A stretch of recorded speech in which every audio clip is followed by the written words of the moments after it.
Assalamualaikum warahmatullahi wabarakatuh. Waalaikumsalam warahmatullahi wabarakatuh. Alhamdulillah wassalatu wassalamu ala rasulillah wa ala alihi wa sahbihi wa mawala la hawla wa la quwata illa billah. Subhanaka la ilma lana illa ma 'allamtana innaka antal alimul hakim. Rabbi shrah li sadri wa yassir li amri wahlul 'uqdatam min lisani yafqahu qawli. Ilahi anta maqsudi wa ridhaka matlubi atini mahabbatan wa ma'rifatan. Thumma qala syekhul muallif rahimahullah ta'ala wa adaman nafabihi wa bi'ulumihi wa bikum fid dharaini amin. Radhiyallahu ankum. Kita bersyukur kepada Allah Subhanahu wa ta'ala yang menjadikan hari-hari kita hari-hari penuh ibadah. Ini adalah bagian dari kecintaan Allah kepada kita. Bila ada dorongan di dalam hati untuk beribadah, itu karena Allah cinta kepada kita. Kam minan nasi la yastati' bisujudi war ruku'i. Berapa banyak manusia yang sehat tapi gak sanggup ruku sama sujud. Wa kam min maridin. Berapa banyak orang yang sakit ya suddu ala sujudi wa ruku, tapi sanggup sujud dan ruku. Berapa banyak orang yang sehat gak sanggup sujud dan ruku, tapi berapa banyak orang yang sakit sanggup sujud dan ruku. Karena sujud dan ruku serta seluruh amalan ibadah bukan bagaimana kesehatan orang tersebut, tapi kesehatan imannya. Maka salah satu obat keimanan adalah hadir di majelis ta'lim seperti subuh ini. Barangkali kita yang hadir di sini, mengapa kemudian langkah kita mudah? Karena rajin di majelis ilmu. Jadi Allah kasih hidayah terus. Alhamdulillah. Hadirin dirahmati Allah, tema kita kali ini bukan cukup berat, karena memang wilayah saya adalah aqidatul Islam. Kalau bicara akidah berarti bicara pondasi. Kalau bicara pondasi, maka mabuniya alaihi ghairu, yang dipanggil akidah adalah sesuatu yang tumbuh di bawah. Dia harus kuat pondasinya. Pondasi kita adalah amanah bil ghaib, beriman dengan yang gaib. Termasuk barangkali yang sekarang ini sedang ramai-ramainya tentang perihal waliullah. Ini penting saya utarakan. Wali bukan rukun iman, wali bukan rukun Islam. Wali itu adalah konsep Al-Quran. Ala inna awliya Allah la khaufun alaihim wa lahum yahzanun. Hadirin dirahmati Allah, beberapa saat ini kita suka mendengar barangkali orang-orang yang mengkeramatkan. Sesungguhnya itu sudah lama, dari abad ke-7 ketika Islam masuk di Indonesia yang dibawa para wali Songo, kemudian sampai sekarang tempatnya diziarahi. Nah, ini kemudian ada segelintir orang yang coba memanai wali-wali tersebut. Padahal konsep kewalian adalah hasil keimanan. Seperti orang yang punya peringkat S1, S2, itu adalah hasil pembelajaran. Iman yang terus meningkat itu akan pada tahap tertingginya, yaitu wali. Jadi wali bukan orang yang bisa memberhentikan hujan. Wali bukan orang yang bisa terbang ke langit. Wali bukan orang yang begini-begini, bukan. Waliullah adalah mereka yang sanggup sujud dan rukunya kepada Allah istiqomah bertahun-tahun. Ala in awliya'uhu illal muttaqun. Jadi wali kategorinya adalah ketakwaan. Itu dulu yang kita pahamin. Wali kategorinya yang pertama harus bertakwa. Jadi gak boleh seorang wali melanggar syariat, tidak sholat. Tapi nanti akan saya bahas sedikit dan beberapa keresahan-keresahan di media sosial, barangkali karena kedatangan Habib Umar kemarin. Nah, Habib Umar datang, Jakarta mati total. Saya keluar dari Istiqlal setengah 12, nyampe rumah jam 3. Untuk antrian keluar kendaraan butuh 2 jam. Manusia kayak begitu. Di Joko Samudro 3 gubernur diundang datang tanpa undangan. Masya Allah. Palangkaraya tercatat 150.000 manusia. Allahu Akbar. Siapa yang mendorong itu semua? Siapa yang mendorong kalau bukan Allah? Undangannya nggak ada. Kok kita diundang akikah, tahlilan, diundang aja belum tentu datang. Ya, satu RT diundang, yang datang paling 15-16 orang. Ini tanpa undangan Istiqlal. Bahkan istri saya sholat di katedral kemarin. Acara siang itu acara perempuan. Istri saya nggak dapat sholat di Istiqlal, katedral dibuka. Ternyata bapak-bapak sekalian, ada 15 pegawai di katedral yang orang Islam, lengkap dengan sejadahnya, namanya Abdul Muiz. Kenapa? Karena istri saya foto sama dia tuh, Abdul Muiz, pegawai katedral. Jadi kan dari dinas sosial. Hadirin dirahmati Allah, dulu di zaman Imam Ahmad bin Hambal, kalau beliau keluar dari Irak menuju Mesir, 20.000 ulama, 20.000 umat menanti beliau, cuman pengen dengerin satu hadis Nabi dari Imam Ahmad bin Hambal. Siapa sih Imam Ahmad bin Hambal? Itu yang dipanggil mazhab Hambaliyah, murid dari Imam Syafi'i. Waktu belajar itu saya berpikir, masa iya seorang imam keluar satu kota tiba-tiba 20.000? Ternyata di tahun 2023 ada yang seperti itu. Satu Habib Umar mati Istiqlal. Allahu Akbar. Saya parkir itu bukan di Gambir, Pak. Saya parkir itu udah gak dapat di Tugu Tani. Galak itu Istiqlal. Mirip kayak orang di Musdalifah. Cuman mau dengerin seorang Habib Umar. Nah kemudian sekarang digadang-gadang beliau adalah waliullah. Nah ini yang mau kita bahas, aqidatul Islam. Yang pertama, kata Rasulullah sallallahu alaihi wasallam dari riwayat Imam Tirmizi, ittaqu firasatal mu'min fa innahu yanzuru bi nurillah. Takutlah kamu, waspadalah kamu dengan firasat orang beriman, karena sesungguhnya ia melihat dengan cahaya Allah. Nah ini tingkatan para wali, para orang soleh. Mereka punya firasat. Firasat itu adalah bisyarah, bisikan dari Allah. Ustaz, emang bisikan masih ada? Ada. Wahyu berhenti di Nabi Muhammad, ilham sampai kiamat. Saya ulangi, wahyu berhenti di Nabi Muhammad, tapi ilham, bisikan dari Allah sampai kiamat. Mana ayatnya? Fa'alhamaha fujuraha wa taqwa. Allah ilham itu embusan berita dari Allah, dimiliki oleh fujuraha wa taqwaha. Wa taqwaha para wali, fujur para dukun. Dukun juga dikasih ilham. Makanya ada istilah dulu kode buntut ya. Kalau ngeliat ayam pasang nomor segini ya, itu firasat fujur namanya. Jadi ada pemberitaan gaib dari para dukun. Sampai sekarang pun masih ada. Juga ada pemberitaan gaib dari kalangan para wali. Maka ilham itu masih ada. Intuisi, orang bilang indra ke itu adalah dorongan dari Allah. Dari mana? Hasil mujahadah. Contohnya mana? Dikasih tahu pintu itu, pintu ilham istikharah.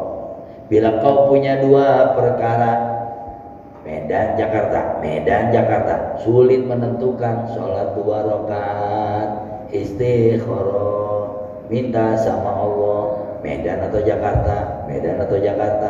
Tiba-tiba jadinya Bandung, kan kagak nyambung. Ya, Tuti apa Dewi, anakmu pengen nikah, ada 2 wanita, istikharah, Tuti apa Dewi, jadinya Yanti, kagak nyambung. Artinya apa? Ilham itu didorong dengan istikharah. Maka firasat orang-orang beriman ini bahaya kalau kemudian dianggap sebagai sebuah tahayul. Aqidatul Islam adalah beriman dengan yang gaib.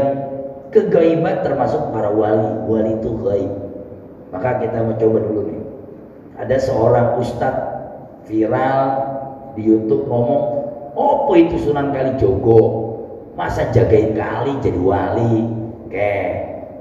Berapa lama Sunan Kalijaga tidur? Jagain kali 1 tahun, 2 tahun, 3 tahun. Bagaimana dengan Ashabul Kahfi? Tidur di goa 309 tahun, gak sholat, gak ibadah, diceritakan oleh Al-Quran. Bagaimana pula orang-orang yang di rumah sakit Harum atau di rumah sakit terdekat di sini yang lagi koma, sholat gak? Hadirin di syariat ada batasnya, di mana saat otak ini diambil oleh Allah, pikun, koma, tidak sadar, bebas beban syariat. Itu yang mau saya luruskan dari wali-wali yang menyebarkan agama Islam yang sekarang mulai disesat-sesatkan. Para wali itu dari abad ke-7 kata Buya Hamka sudah nyampe ke kita, menyebarkan dakwah, kemudian menghantarkan tauhid melawan Hindu.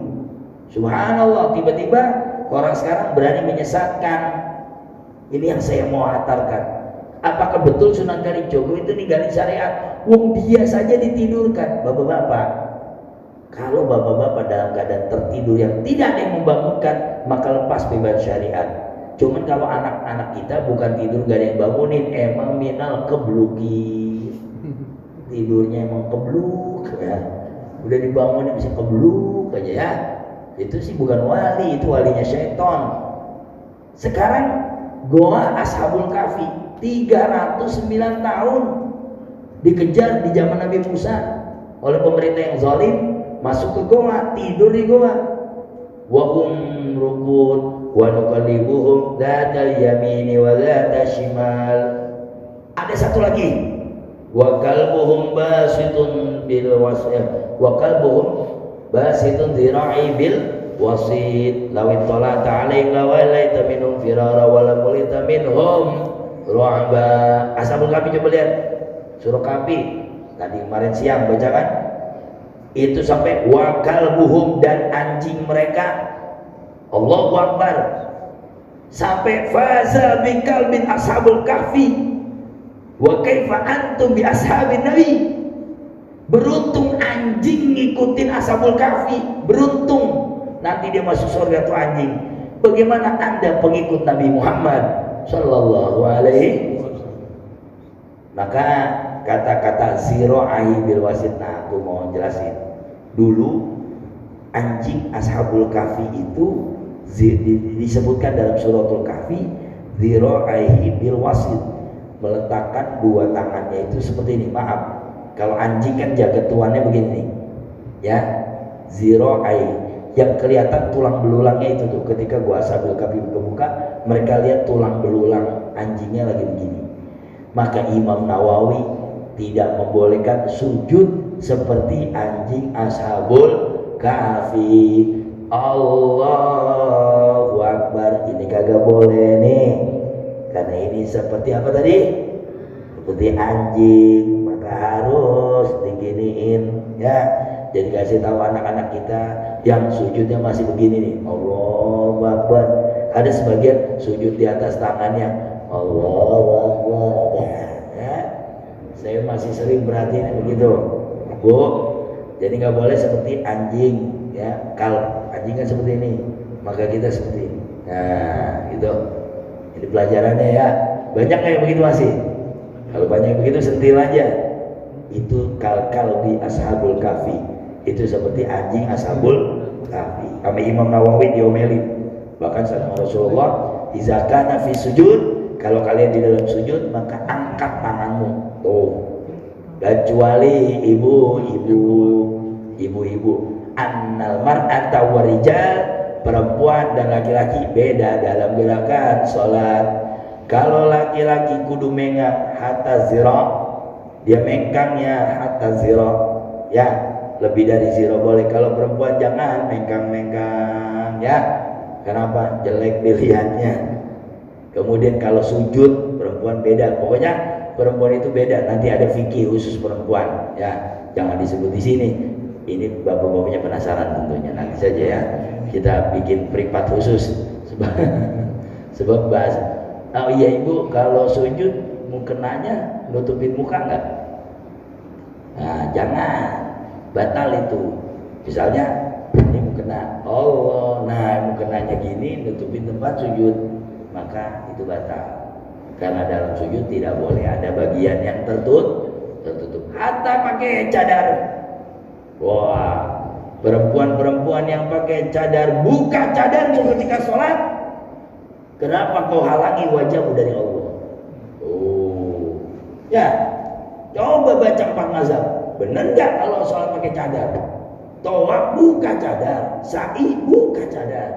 Illa, kecuali ada lelaki seperti di mal-mal, lelaki-lelaki yang bukan muhrim, kemudian tempatnya bersatu tidak ada satirnya, maka dibolehkan pakai cadar. Itulah perdebatan COVID-19 tentang penggunaan masker di dalam sujud. Boleh nggak masker di dalam sujud? Kalau di luar COVID-19 maka tidak boleh, karena dia menutupi hidungnya, gitu ya. Dia menutupi hidung, karena bagian sujud adalah hidung sama jabah. Tuh, seperti ini. Ada ini lantai, dia harus begini, nggak boleh gini nih. Apalagi begini nggak boleh ya. Sujud di mulut. Nah, kita lanjutkan. Wahada min fadlillah. Ini adalah keutamaan Allah li ibadillah, untuk hamba Allah yang beriman. Dia punya intuisi, dia punya isyarah. Seperti Jenderal Sudirman dalam tahajudnya, ini kita harus kemana, gitu. Mesti begitu, jangan sombong. Mintanya sama Allah dalam dakwah, dalam tugas. Maka intuisi itu akan datang. Nah, firasatal mu'min bagus sekali. Nah, melalui majelis mulia ini saya mau kasih tahu bapak-bapak. Insya Allah bapak-bapak kan istiqomah nih di Nurul Ikhlas. Insya mulai besok jangan remehkan ibadahmu. Kalau ada cucu, anak, nantu minta petunjuk berangkat, Pak, aku ambil Bandung atau Jakarta ya. Ya, bapak sholat istikharah dulu. Nah, begitu sudah waktunya. Untuk apa? Menyemaikan keimanan, menguji keimanan kita kepada Allah, menguji ketakwaan. Nanti Allah kasih jalannya. Kalau bapak-bapaknya ragu-ragu, bagaimana yang nongkrong-nongkrong di mall? Kalau yang di masjid saja ragu-ragu, bagaimana namanya nongkrong-nongkrong di mall tuh? Mereka nggak ragu-ragu. Kenapa kita ragu-ragu? Maka kalau ada sesuatu, bismillah. Contoh, saya pernah coba begini Pak. Lagi hujan gede. Di taklim itu disaksikan sama 40 lebih murid saya, anak SD, SMP, SMA. Mereka mau pulang Pak, sudah 5:30 sore. Saya doa begini, ya Allah, berhentiin dulu, kasihan ada yang rumahnya di Unkris, ada rumahnya di Batu Tumbu, jauh-jauh. Ya Allah, mohon tiba-tiba hujan berhenti Pak. Anak-anakku pulang, hujan lagi. Subhanallah. Sepertinya dijawab doa, tapi dasar setan bermain. Hebat Bang Habib. Besok kalau kita punya acara, dia panggil bawa pawang hujan. Ada satu acara gara-gara itu minta saya Pak. Iya Pak Ustadz, besok saya punya acara, tanggalnya ya tanggal sekian lah, insya Allah. Gak hujan Pak Ustadz, insya Allah. Hujan gede banget. Alhamdulillah nggak jadi dukun. Alhamdulillah. Saya coba kalau itu kering. Kalau acara yang saya tentuin itu kering, tambah perdukunan saya tambah. Artinya apa? Wong kita sujud, kita sholat, minta sama Allah. Itu namanya firasatul mu'min. Jadi orang-orang soleh itu diberikan derajat yang tinggi oleh Allah. Dan jangan pernah menyaksikan derajat itu. Hargai. Bukankah kita capek sujud dan syukur? Bukankah kita capek ibadah? Sekarang malam-malam ini, subuh-subuh ini kita melek buat ngaji. Ini semua dihargai oleh Allah. Nah, kalau ada kesempatan-kesempatan yang membutuhkan barangkali petunjuk-petunjuk, langsung sholat istikharah. Enggak mulu kiai, enggak mulu Ustadz Habib, enggak. Bapak-bapak bisa kok. Apalagi yang ini udah lebih jauh dari saya ibadahnya. Tentu insya Allah. Ya, kadang-kadang atau Mbak minta ini, bahkan aja, oh jangan sama apa, ya itu deh atau sama itu aja, jangan. Sekali-kali kita. Makanya saya sering mengajarkan kalau ada anak panas jangan buru-buru antibiotik, jangan buru-buru dokter, dokternya adalah kita. Punya kain ihram, saya langsung dapat dari kiai saya ini. Kalau ada kain ihram di rumah bekas dulu dipakai umrah atau haji, selimutin anak dengan kain ihram. Tuh, selimutin anak dengan kain ihram. Seraya dibacakan Al-Mau'izatan Kulhu, Falak, Anas, Ayatul Kursi, minumkan dengan air. Itu maksurat minan Nabi. Nabi begitu. Baru kalau masih panas juga, buka kain ihramnya, pakai celana lepis, berangkat ke dokter. Jangan ini masih panas juga. Wah, Ustaz Habib nggak ampuh. Ya kan itu ikhtiar. Maksud saya jadilah dokter dulu sendiri-sendiri, baru berangkat. Jangan buru-buru apa? Karena bapak-bapak ini orang ibadah. Orang kalau orang ibadah jangan main-main. Orang bisa la ilaha illallah saja sudah masuk surga, apalagi sudah bisa subuh berjamaah. Nah, hargailah ibadah kita dengan kemudian kita meyakinkan doa kita pasti dijawab Allah Subhanahu wa ta'ala. Yang kurang cuma keyakinan. Bedanya bapak sama saya apa? Barangkali keyakinan, bukan soalan. Wah, kalau usia bapak-bapak lebih dulu ibadah dari saya. Tapi mungkin beda keyakinan. Kalau saya mah yakin aja, bismillah saja. Nggak jadi juga nggak apa-apa, jadi juga masjid. Ya, di tengah hutan kita tahu sendiri. Bapak-bapak bisa datang ke sana. Tengah-tengah Covid Corona bikin masjid 1 miliar dengan tanahnya 2.500. Kan kata orang sedeng tuh. Tapi orang sedeng ini punya Allah. Gitu. Jadi saya luruskan ya. Wali-wali itu adalah hasil mujahadah, hasil tirakat. Nah, mujahadah itu apa sih? Kesungguhan di dalam ibadah, mujahid. Jadi mujahadah itu bukan yang cuma berperang. Kesungguhan dalam ibadah mujahid. Tadi bapak-bapak dari rumah berangkat ke Nurul Ikhlas. Ini kan mujahadah. Pulang dari sini meninggal, mujahid. Orang yang bersungguh-sungguh di jalan Allah. Begitu. Dan makanya ulama NU biasanya menempatkan 4 posisi. Ada syariat, ada thariqat, ada makrifat, ada hakikat. Nah, ini tangga-tangganya itu adalah hasil dari pencapaian ulama, bukan dari Nabi, juga bukan bid'ah. Contoh, orang sholat sesuai rukun dan syaratnya, menggugurkan kewajiban, itu namanya tangga syariatnya terpenuhi, rukun kewajibannya, syarat sunnahnya masuk. Tapi sholatnya tidak menghindarkan dia untuk berdosa, maka dia cuma gugurin kewajiban. Sholat juga judi juga, sholat juga mabuk juga, sholat juga joget dengan wanita yang gak benar juga. Habis sholat isya langsung nonton dangdutan, lupa taruh peci atau peci-pecinya joget. Nah, ini baru tangga syariat. Dia hanya menggugurkan kewajiban dan tetap di hadapan Allah. Barangkali ibadahnya tidak mempunyai implementasi dan keimanan. Naik ke tangga thariqat, di mana sholatnya membentengi dia dari maksiat. Allah yang mengatakan wasta'inu bis-sabri, tolonglah dirimu dengan sabar dan sholat. Inna sholata tanha anil fahsya'i wal munkar. Ada perempuan gak benar datang ke seorang wali, menggoda, maaf, dia buka seluruh pakaiannya. Sang wali ini sholat. Allahu Akbar. Takut perempuan ini. Nah, itu dia. Itu kejadian ada Syekh Abdul Qadir Al-Jilani digoda oleh perempuan agar dia isi ahli ibadah, bohong gagal gitu. Baru digoda langsung Allah. Jadi bapak-bapak kalau digoda oleh perempuan langsung Allahu Akbar. Ya, langsung wasta'inu bis-sabri was-shalah. Ibu-ibu juga begitu. Wah, kalau ibu-ibu memang ada yang goda, bukan laki-laki.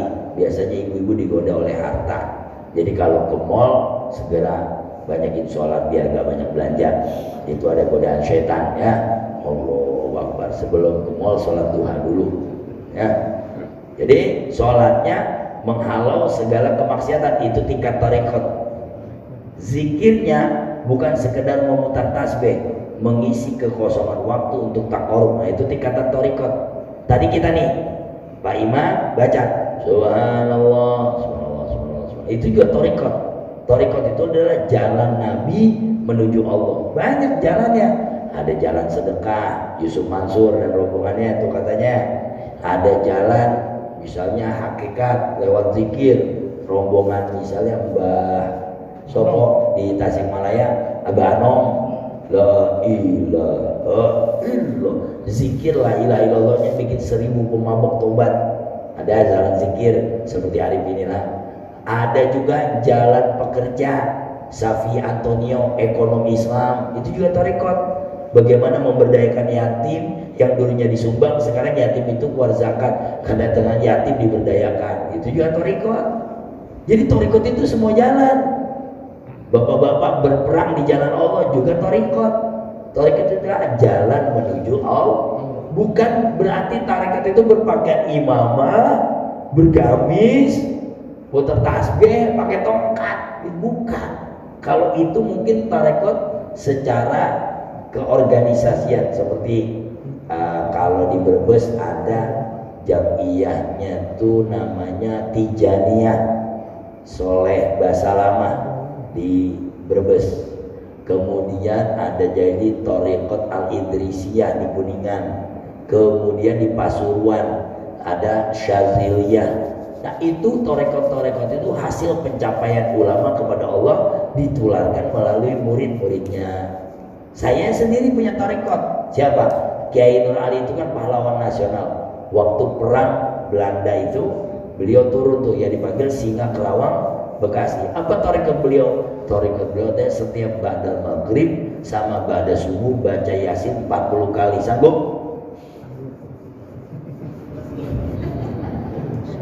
Baca Yasin 40 kali. Kalau di pesantren mah udah biasa, Pak. Ya. Karena itu memang thariqat beliau, Kiai Nur Ali.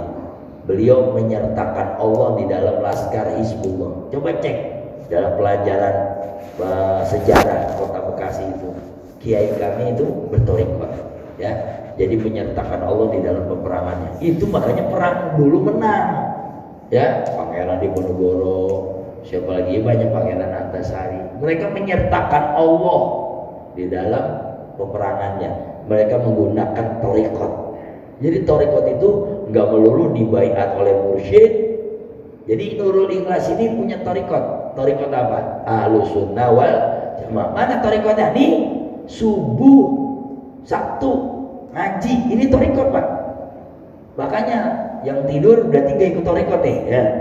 Kalau tidur berarti nggak ikut, gagal berthariqat. Di sini pengajian kemana aja? Subuh pagi. Kemudian apa lagi? Malam Jumat. Nah, itu adalah thariqat. Thariqat itu jalan menuju Allah, bukan bid'ah. Sekarang kalau segala sesuatu menjadi ruangnya bid'ah, waduh, repot dong. Kalau kemudian Pangeran kayak Kiai Nur Ali baca Yasin 40 kali, kan Nabi waktu perang nggak baca Yasin 40 kali, gimana dong? Ya, bid'ah dong. Tapi bid'ahnya memerdekakan, makanya kita lihat ruangnya. Apa salah baca Yasin 40 kali? Tidak ada larangan mengulang-ulang baca Quran, tidak ada. Bismillahirrahmanirrahim. Yasin, Yasin, Yasin. Mau 1000 kali pun tidak ada. Yang namanya pengulangan dalam baca Al-Quran itu dilarang. Yang nggak boleh berubah. Yasun, Yasan, nggak boleh. Ya, biasanya anak baru belajar Quran baca Yasin terjemah. Bismillahirrahmanirrahim. Yasin, Yasin. Kenapa? Karena pakai terjemah tuh. Jadi thariqat itu dibolehkan selama tidak keluar dari koridor. Mana koridornya? Yaitu, maaf ya, ada yang nari-nari, joget-joget, saya nggak tahu itu dari mana, apa namanya, akar muasal dari thariqat tersebut. Kok nari-nari, joget-joget? Nah, saya nggak tahu apa namanya joget-joget tuh, ya. Nah, itu nanti dia tanggung jawab di akhirat nanti. Seperti thariqat Maulawiyah, itu tahu lagu bapak ibu pernah lihat kayak muter gitu tuh, wing darwis, loh Romi, banyak kok. Jadi mereka berputar. Saya pernah nanya, kalau saya itu nggak asal jeplak, nanya dulu, Mas, itu tarikat Maulawiyah Tarwis Darling begitu, yang dulu pernah dijadiin video klip sama Ahmad Dhani, itu tarekat apa? Wah, ini adalah Jalaluddin Rumi, di mana putaran la ilaha illallah adalah putaran tawaf di Ka'bah. Ya, jadi putaran tawaf di Ka'bah. Makanya putarannya tidak searah jarum jam, tapi melawan arah jarum jam. Coba lihat, ya. Kadang-kadang bukan la ilaha illallah, ya Nabi salam alaika, ya putar mereka. Bahkan dalam putarannya, Bu Mas kalian, nangis mereka.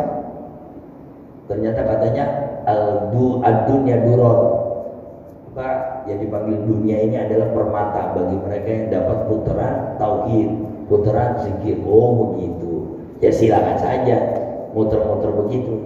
Saya nyobain, masuk angin Pak, malah pusing, Panadol, aduh gak kuat saya. Itu banyak murid-murid ada yang ikut. Ada lagi sekarang, ada ustadz lagi ngomong, boleh gak sih zikir Allah, Allah, Allah, tanpa misalnya ya Allah atau Allahu Rabbi, pokoknya dengan mengucapkan Allah, Allah, boleh. Qul innani anallah. Oh, dalam surat Toha kalau tidak, katakan sesungguhnya aku adalah Allah. Allah memperkenalkan dirinya dalam surah Al-Quran, Qul innani anallah. Katakan Muhammad kepada seluruh umat, akulah Allah. Fa'budni wa aqimis sholat li dzikri.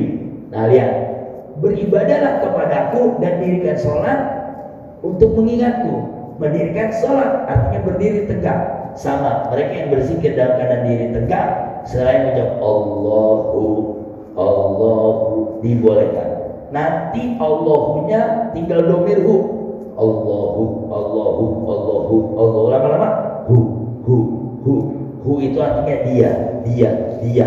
Sudah tidak ada lagi semuanya di dunia ini, fana. Nah ini pencapaian seorang wali-wali.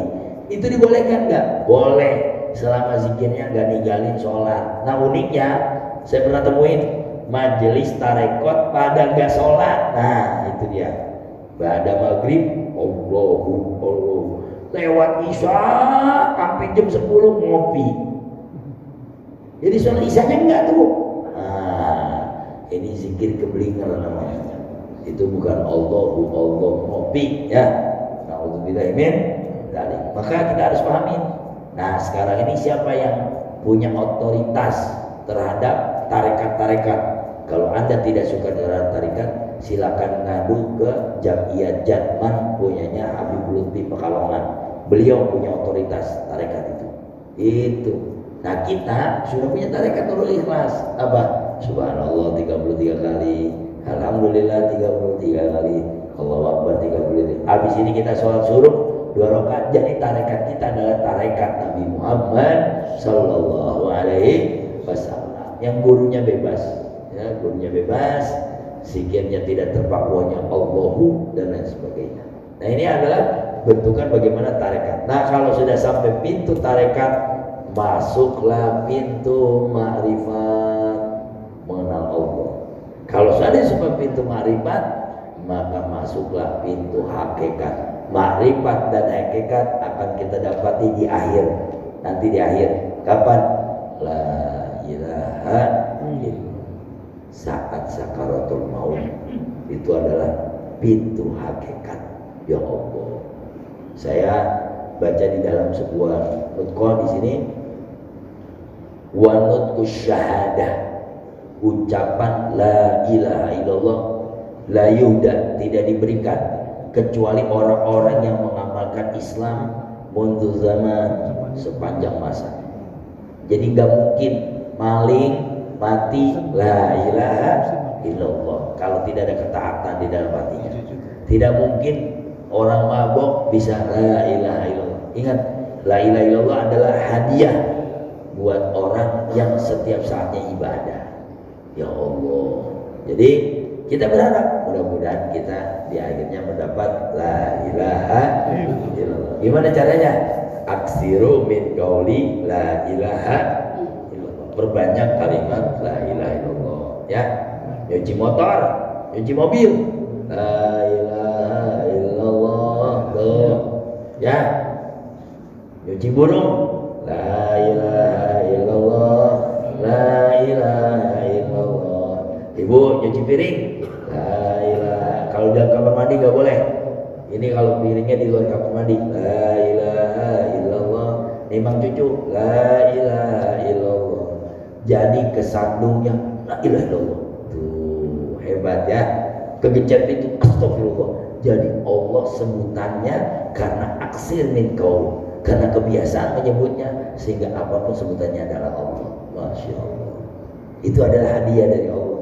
Jadi gak mungkin ujuk-ujuk la ilaha illallah diberikan sama orang yang fasik. Gak mungkin.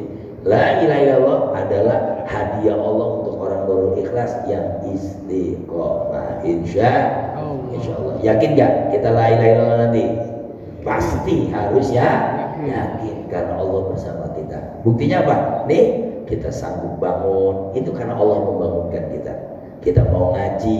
Nah ini adalah bentuk tarekot.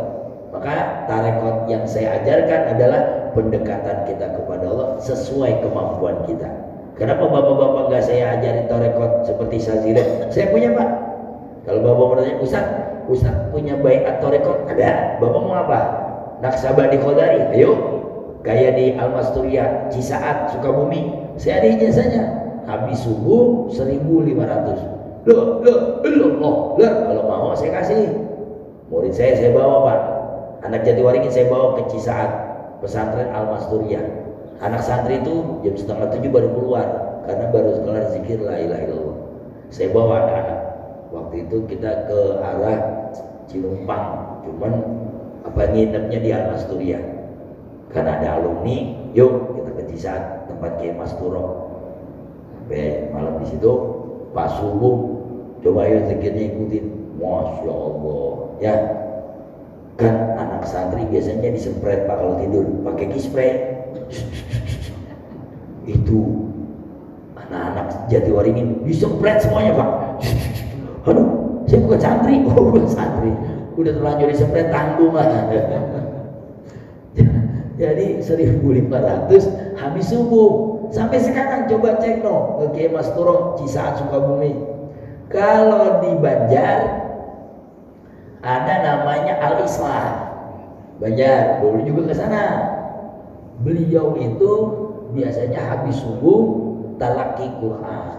Talaki Quran itu baca kalau nggak salah 10 juz. Jadi nanti keluar masjid 7:30, 10 juz. Sanggup? Habis ini nih 10. Jadi sesungguhnya tidak memaksakan begitu. Kalau bisa sanggup silakan. Sebab perintah Nabi apa? Ya, ittaqullah mastata'tum. Apa tuh? Takwalah kepada Allah sekemampuan Anda. Jadi jangan memaksakan. Kalau nggak kuat ya mundur. Ya, wong tahajud disuruh 2 rakaat atau 300 rakaat. Itu kan punya Jalaluddin Rumi. Beliau sanggup malam sampai 300 rakaat. Anda ya 2 rakaat udah bagus. Ya, 2 rakaat udah bagus. Nih lagi nih. Kata sebuah Hasanul Basri. Orang yang menyiapkan gitu tuh, apa nih? Tempat untuk tidur. Seorang sufi kalau dia begini nih buat tidur, maka aib menyiapkan diri untuk tidur. Kenapa? Kami nggak sempet tidur. Kalau kami menyiapkan tempat untuk tidur, berarti kami menyiapkan tempat untuk lupa kepada Allah. Nah, ini mah ya Allah, lagi apel barisan aja tidur. Lagi apel barisan saja tidur. Para sufi, loh Ustaz ada dalilnya? Ada. Kalau bapak-bapak bilang Nabi Muhammad itu tidur, iris kuping saya. Wa qalbuhu lam yanam wal ainu qad nasat. Kata Nabi Muhammad, aku enggak pernah tidur sekalipun mataku terpejam. Tuh, Nabi yang ngomong. Pada ulama enggak pada tidur. Kapan tidurnya Habib Umar di Majelis Talim saat lagi ngaji. Allah, nggak sempet tidur. Subuh di Istiqlal, sore udah di Tebu Ireng jam 3. Allah, besoknya Palangkaraya. Coba bayangkan. Dan itu ngaji kita. Nanti subuh di mana lagi? Subhanallah. La haula. Ini kayak kita nih, alhamdulillah. Subuh kita ngaji. Habis ini ngapain? Berangkat ngaji lagi di sana. Ya. Jadi Nabi itu gak pernah tidur. Kalaupun beliau terpejam, aku dapat menghitung malam, aku dapat mengetahui malam sebagaimana orang memelek. Makanya para ulama mengasih tahu anak tolabah nih, para santri coba tanya Ustaz yang pada mondok, pasti tidurnya gak bisa panjang. Kelar ngajar jam 10, jam 11, bangun jam 3. Udah harus itu Pak. Ya udah harus. Begitu aja. Karena harus dituntut untuk jangan tidur. Aksarun naum, ditanya Habib Umar dia sama Irfan Hakim di depan para artis kemarin di gedung. Irfan Hakim nanya, Habib kapan istirahatnya? Di depan para artis itu. Ya, di depan semua artis Indonesia. Apa kata dia? Nanti istirahatnya di akhirat saja. Subhanallah. Oh, la haula wala quwata illa billah. Yuk kita sedikitkan tidur untuk kita beribadah. Itulah tarekat Nabi Muhammad sallallahu alaihi wasallam. Dan itu semua kerangkanya aqidatul Islam. Wallahu a'lam bishawab. Sebelum saya tutup, yang saya rangkum di sini adalah jangan sampai menyepelekan para wali. Suka gak suka, mereka lah yang menyebarkan Islam di Indonesia. Anda gak suka ziarahnya, sebutkan bahwa salah ziarah. Memang betul Pak. Jadi kadang-kadang nih kita ziarahnya yang salah. Di kubur para wali lempar duit, jangan ke wali, ke Habib aja sini. Saya doain. Saya di depan mata saya Pak, ada recehan dilempar ke Sunan Gunung Jati itu. Kontrain, ya opo ini. Akhirnya saya giniin anak-anak, saya kasih kode, dikumpulin gopean Pak, lumayan kan? Ini dapat es teh manis tuh dapat 4.000 berapa? Cuma ternyata punggawanya abdi dalamnya enggak, suruh taruh lagi. Oh itu jatahnya dia loh kalau banyak. Saya bawa 2 bis kalau ziarah, tapi saya ajarin nggak nyium kuburan. Kalau ziarah itu Nabi Muhammad juga ziarah ke Baqi. Mudah-mudahan kita sampai ke sana, amin. Mana itu ya, kalau saya udah begini berarti nanti saya diberangkatin lah, amin. Ini kubur Madinah, keluar kubur Madinah pintu di sana ada Baqi. Setiap Jumat pagi Nabi Muhammad ziarah. Jadi ziarah wali boleh. Bahkan kata Habib Umar, aku lebih suka kalian datang ke kuburan ingat akhirat ketimbang datang ke mall ingatnya duniawi. Tuh, memang Nabi bilang, fazruha fa inna tazhad fid dunya wa tazkiru fil maut. Datangi kuburan, datangin mbahmu, datangin keluargamu, itu akan mengingatkan sebentar lagi juga saya akan menyusul. Itu. Jadi ziarahnya betul. Nah caranya kadang-kadang salah. Lempar duit, cium kuburan, ngomong sama si kuburan, bah saya datang bah. Ya Allah ya Allah. Nah ini harus dibenerin. Cukup assalamualaikum ya ahlal kubur, assalamualaikum ya ahlal diyar. Sama kayak kubur Nabi Muhammad. Lewat assalamualaikum ya Rasulullah. Sama. Cuma ditambahin dengan baca kulhu, falaq, anas, ayat yasin dan lain sebagainya. Sesudah itu sudah, jangan minta-minta apa. Ini yang saya mau luruskan ya. Sementara mereka nggak suka ziarah kubur, nah saya mau luruskan. Silakan ziarah kubur, caranya yang betul. Ustaz boleh ke bawa kembang? Boleh, ditaburkan kembang boleh. Ya, yang nggak boleh kembangnya ditaburin diambil lagi, buat ditaruh di toko. Biar barokah, itu yang gak boleh. Ambil tanah kuburan, lempar di toko tetangga, ya, tutup pak tetangganya. Masya Allah, tuh saya lempar tanah kuburan, tutup toko sebelah. Kamu si sombong, ternyata bukan tutup, pindah tempat. Dan di tempat yang itu lebih hebat lagi, lebih stres lagi dia. Dia kalau gitu saya mau ngambil tanah kuburan di Madinah aja. Hadirin dirahmati Allah, mudah-mudahan ada manfaatnya, menguatkan ibadah kita. Percayalah, Tarikot Nurul Ikhlas insya Allah sudah sempurna. Tinggal kita istiqomah, mudah-mudahan mati husnul khotimah. Al-Fatihah.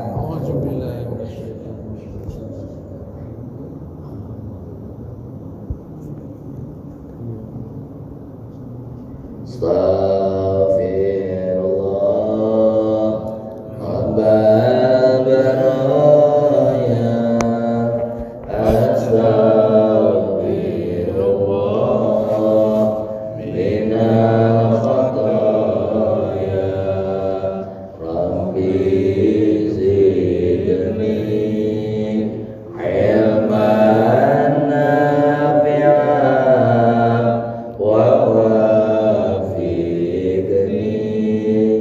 amalan sholihan. Rabbana taqabbal minna innaka antas samiul alim. Tub 'alaina innaka antat tawwabur rahim. Allahumma ij'alna minal ladzina yastami'una al-qawla fayattabi'una ahsana. Fa inna ila rabbina laturja'un. Inna lillahi wa inna ilaihi raji'un. Rabbana zalamna anfusana wa illam taghfir lana wa tarhamna lanakunanna minal khasirin. Rabbana zidna 'uluman nafi'an warzuqna fahman wasi'an wa 'amalan mutaqabbalan wa rizqan halalan thayyiban katsiran mubarakan fi kulli zaman wa makan bi rahmatika ya arhamar rahimin. Wa sallallahu sayyidina Muhammadin walhamdulillahi rabbil alamin. Wassalamu alaikum.